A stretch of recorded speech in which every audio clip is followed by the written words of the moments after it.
used to criticize these Delhi sultans in the when they were writing the notes or book. They said that is by saying that Delhi Sultan should not appoint the low or base born people in the high offices. This is completely wrong. So they were criticizing the ruler. The authors were saying that the rulers were incapable to look after the kingdom. So they were not able to take away the correct decisions. As the authors were also the nobles who help out or who advise the ruler. So they can say the thing. Here it is an example. Officials of Sultan Muhammad Tughlaq. Sultan Muhammad Tughlaq appointed Aziz Kumar, a wine distiller who is selling wine, Firuz Hajam, a barber, Manke Tabak, a cook, and 2 gardeners, that is Ladha and Paira, to high administrative posts. So you can see from where these positions were coming up for the administrative officers, like the wine seller, the barber, the cook, the gardener. They were seeking the administrative post. Ziauddin Barani, a mid-14th century chronicler, reported their appointment as a sign of the Sultan's loss of political judgment and his incapacity to rule. So according to the Ziauddin Barani, that was the mid-14th century chronicler, he reported that the ruler who has appointed this position from these backgrounds, so who is incapable and is not having the political judgment, the ruler. So here the ruler is considered as incapable one.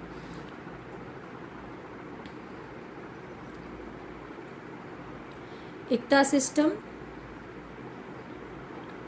The kingdom was divided into areas and every area was having a governor who were in the position that we have read. Now how they were administrating the large kingdom, that we are going to learn. So this was being done by the Ikta system. So the whole kingdom was divided into different areas and every area was having the governor to look after, or you can call it as province. The Khalji and Tughlaq monarch appointed military commander as a governors of territory of varying sizes. So the divided areas or divided provinces also you can call. So there as a governor who were appointed the military commanders, and these lands were varying in sizes. That the area was not similar in size. These lands were called as Ikta, and their landholders were called as Iktedars or the Muktis. The duty of Muktis was to lead military campaign and maintain law and order in their Iktas. So behalf of the land given to the military commander or the governor, what their work is to do, Iktedars, they have to look after the military campaign, to provide the soldiers and as well as to maintain the law and order in the same land. In the exchange of their military services, what do they get? They are getting the land also. In exchange of that, they are giving the military service or soldiers to the rulers. Rather than that, the Muktis can collect the revenue of their assignment. Assignment over here means whatever land is given to the governor or Iktedar, they can collect the revenue as a salary. No salary is provided from the rulers. They can collect revenue from their assignment as a salary. Now from that salary they are also paying to the soldiers as a salary. So here you can say the land is known as Ikta, the landholder is known as Iktedar. Then who is looking after? The governors. For governors, the military commanders are appointed. Now, behalf of the land, the soldiers are provided to the rulers. Rather than that, these Iktedars are having rights to collect the taxes as a salary, and they are paying the salary to the soldiers also. Control over Mukti was most effective. Their offices were not inheritable. So the Mukti's control is more effective on the area where they got the rights to collect the taxes.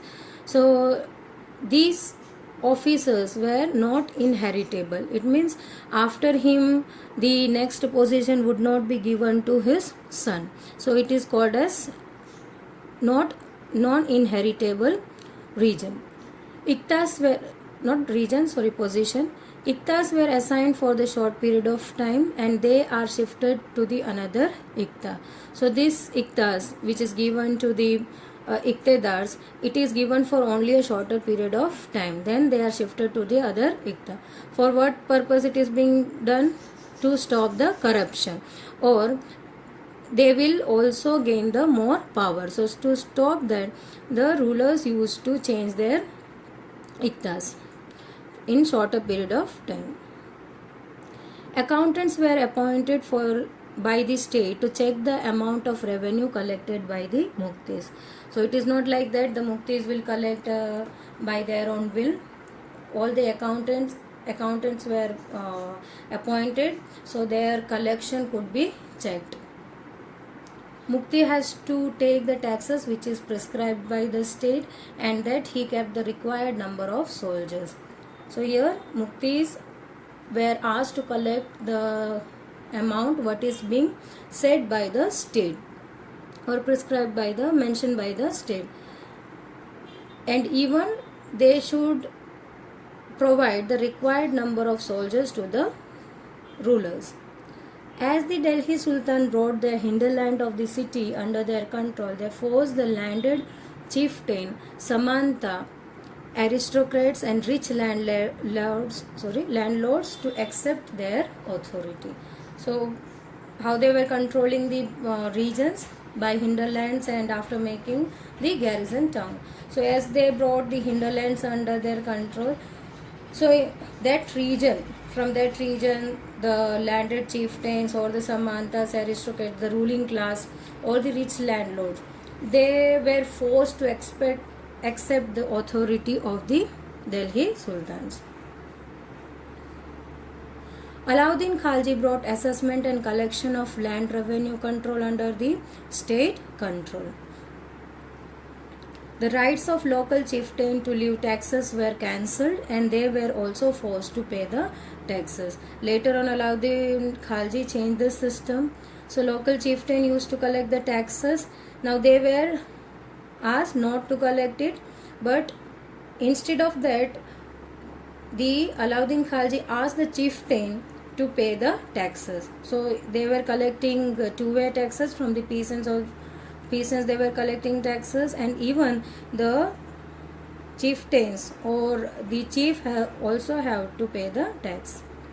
The Sultan's administration measured the land and kept careful accounts.